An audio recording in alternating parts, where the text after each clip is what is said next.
What's up, everyone? Zach Reger with SBD back talking some golf yet again. The Ryder Cup is coming up this weekend, starting on Friday, going through Sunday.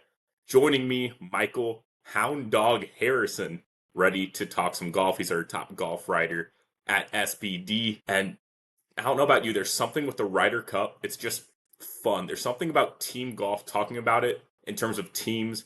I bet on a lot of different sports, talking football, baseball, whatever. We always talk about the team. Golf, always individual until we get the Ryder Cup. So thank you so much for joining me, and I'm just excited to talk some golf again. Well, thanks for having me, Zach. Yeah, it should be so much fun. I always love the Ryder Cup.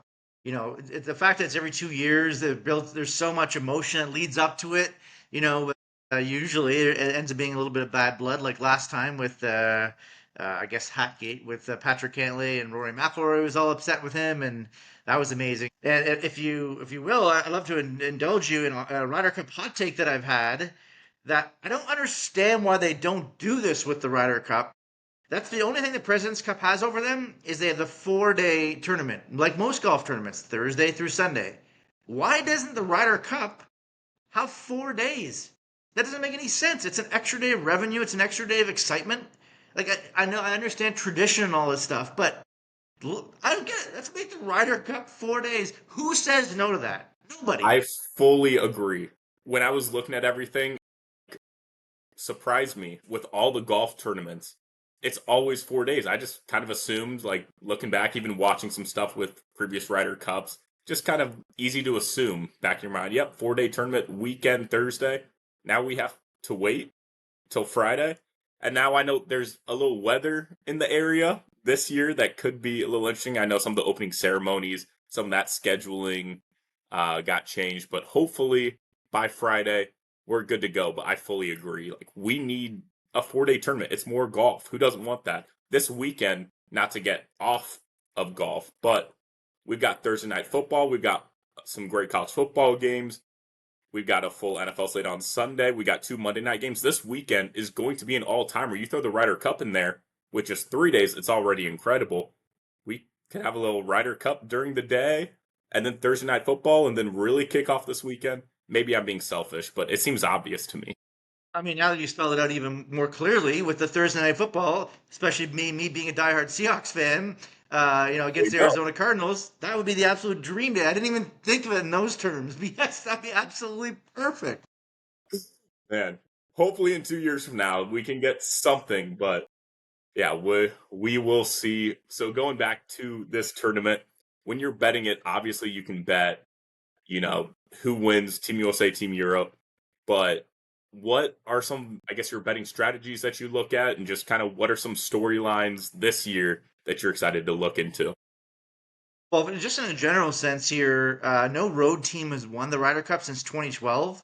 And the last five, unfortunately, hopefully it changes this year, have been blowouts with at least a 5 point win by the victors, which is obviously very disappointing. That you'd want to obviously be, much closer. But yeah, Europe has won 8 of the last 11. Like I said, though, they don't typically, dominate. The States have been excellent on home soil, just like Europe has been on theirs as well. Yeah, 8 of the last 11 won by the Europeans, and usually it's the home side that ends up being victorious on that one. But in terms of the storylines coming in, I mean, there's so many, I guess, but like certainly, Scotty Scheffler, best player in the world, he got waxed in Europe in his first, I believe it was his first match with Kepka, just crushed 2 years ago. So is that still lingering at all? Can he actually, get through it? I'm sure he can. Obviously, he's the best player in the world. But up against Rory McIlroy, clearly the Europeans would love nothing more than to smash the United States again. And they have the same team, Europe, all the same team except for one player. They swapped out Nikolai with Rasmus, his twin brother Højgaard. So that's huge coming into it because the States they have four rookies as opposed to the one for Europe. That could play a part as well. So I hope it'll be good, but history says it's going to be a blowout. Fingers crossed it's not the case this year. Yeah, I'm excited to see, of course, a Rory versus Scotty matchup would be incredible. Even if we don't get that, just we've seen it before, a Bryson versus Rory matchup. Like, of course, Scotty's Oh, going to be used, but if those two are paired up at any point this weekend, I mean, there's always a show, always the press conferences afterwards. You just never know what you're going to hear, and it's just very fun always watching them play at the same time. Yeah, no question. And in terms of what you asked earlier, but of course also the betting strategy. So, well, first of all, I'm actually going for the upset. I'm figuring, you know what? Let's go with the break the schneid of the road team always losing. I'm picking Europe to win, around plus 170. I think they just have the squad to do it, and top to bottom, pretty dang good. And I don't know, the value's there. I never like to bet typically on a minus a team or in general anyhow. But for that, and then I like to do. There's not. I don't bet a ton on the Ryder Cup. I'll admit versus other golf tournaments when you have the odds are way more juicy on a plethora of Right. players. But for top American points getter, I have two players that I've earmarked. We mentioned him, Bryson DeChambeau, plus 650. I'm not sure if he's going to get it in all the sessions. I'm hopeful he will, or else that's a really tough one, obviously, to win that bet. And then off the board a little bit, JJ Spawn, 25-1. He won the U.S. Open. He was runner-up at the Players Championship at a playoff event. Again, that's probably pointing the odds makers that they don't think he's going to be playing all the matches, which obviously really hampers his ability to have the most points for the States. But those are the two guys for them. And then for Europe, I'm looking at Tommy Fleetwood at plus 600 and Victor Hovland at 10-1. Fleetwood finally got over the finish line of the He did PGA it. Tour, We winning the talked Tour about it the last Championship. time. We did a Oh, video. We just needed to see it, and we got it. we got it. So now it's like, and he's had a very, he's been in a plenty of Ryder Cups here, so he has the experience. Those two players are sort of what I'm feeling. And again, Hovland, the same thought of Spawn. Maybe he won't get into as many matches because he hasn't been quite as good this year as he has in years past. But if there's anybody that can get crazy hot, it's certainly him. And for me, the value of 10-1, it's pretty darn good on him. Yeah, I like that. Of course, me being an American, I have to go Team USA. I'm normally similar with betting. I don't like laying, but I gotta pick a winner. I gotta pick them. I gotta pick the home team, the European talent, them bringing everyone back. Obviously worrisome, but we've talked about it a lot already. This home field, if you want to say, advantage with the home team winning the last 5 matches, and then partnering that up with Scotty Scheffler, number one golfer in the world. 6 wins, 2 majors this year, 17 top 10 finishes. Looking back at his results, 15 straight top 10 to end the season, which is just ridiculous. I had to recount it like 10 times in my head. Like, did he really get 15 in a row? Wait, was that a, yep, just insane year that he has had. And then just some of the other guys, I trust them to, maybe just contribute enough, have them win and keep this streak going. I'm excited to see this course, which I'm sure we'll talk about a little bit later. Just kind of the ruckus New York course, Bethpage Black, and just kind of see how the fans can, maybe get into it a little bit with it being a Ryder Cup.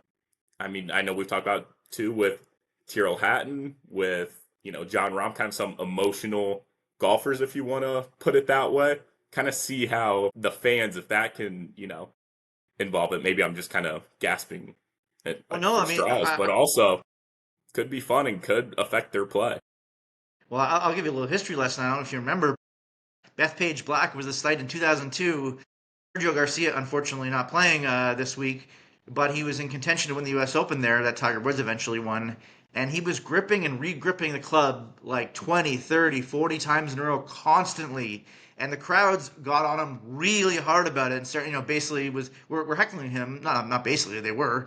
And obviously getting in his head. So I don't think we're going to be, I'm not saying we're just going to be see a player re-gripping 30, 40 times because it was just insufferable to watch. And it must have been so hard to be him in that moment.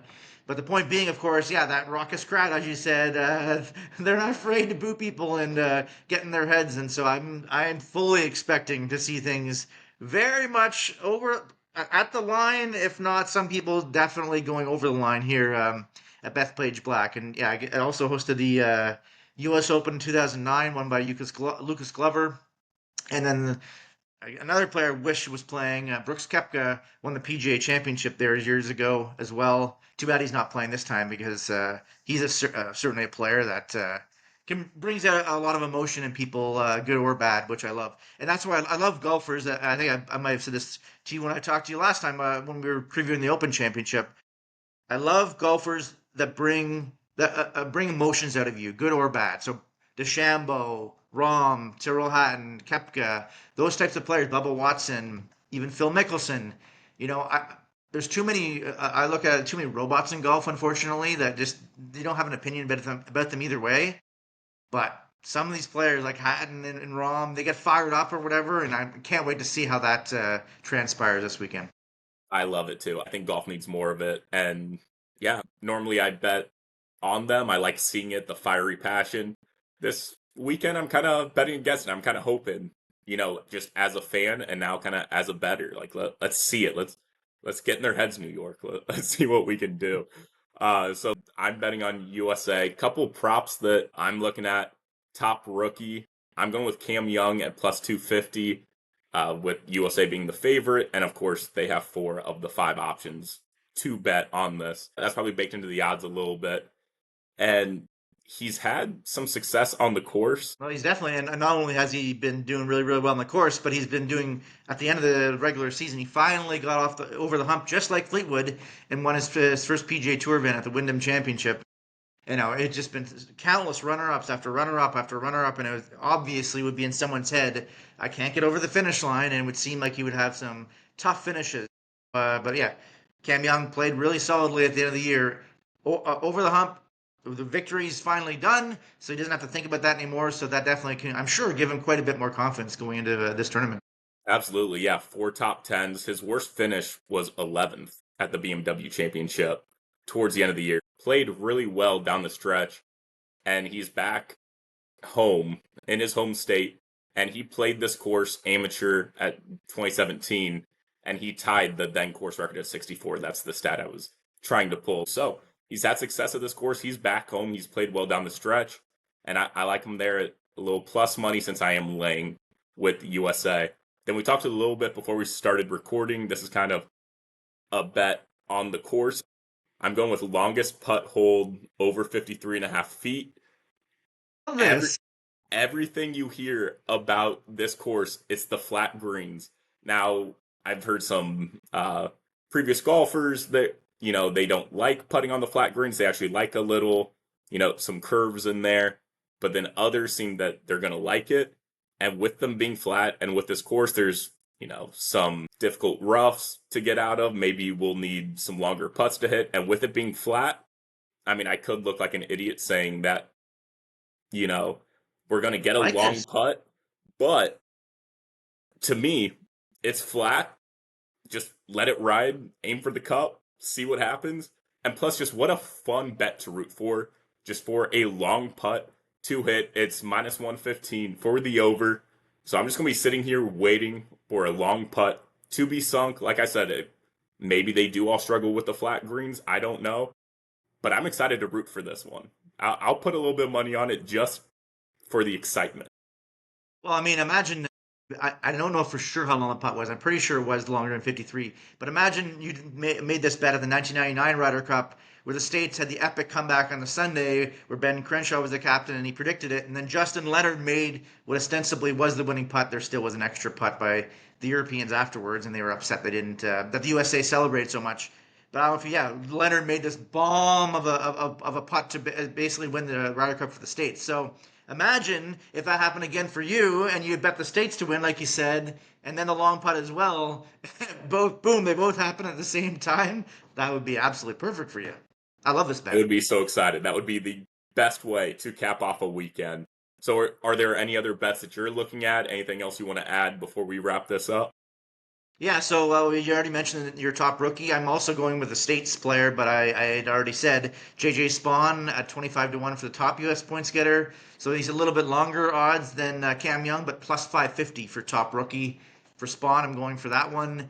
And then the other one is, I mean, admittedly, this is sort of a bit of a dart throw bet, but it's a plus 500 that Bryson DeChambeau will be the first player out on Sunday singles for the USA team. I feel like he's the perfect player, whether they're winning or losing, to get the crowd all amped up and fired up. Obviously, if they're leading the Ryder Cup, he can maybe win the first match, and boom, all of a sudden, they're on their way to victory. Or if they're trailing, he could come back and hopefully, obviously for them, win the match. So yeah, plus 500. DeChambeau is the first golfer out on Sunday singles for the USA team. Is my bet. I like it. Yeah, so this is a lot of fun. I'm very much looking forward to this weekend, seeing the pairings, seeing the matchups, how that all unfolds. And thank you so much for hopping on and talking some golf. And like I said, let's have a great weekend. That's it should be amazing. I'm so looking forward to it. It always ends up well. I should say you always hope that there's going to be a lot of drama. The last five have been blowouts, but there certainly is. Whether it's a close match, it's always drama anyway with between the two teams. So I'm very much looking forward to it as well.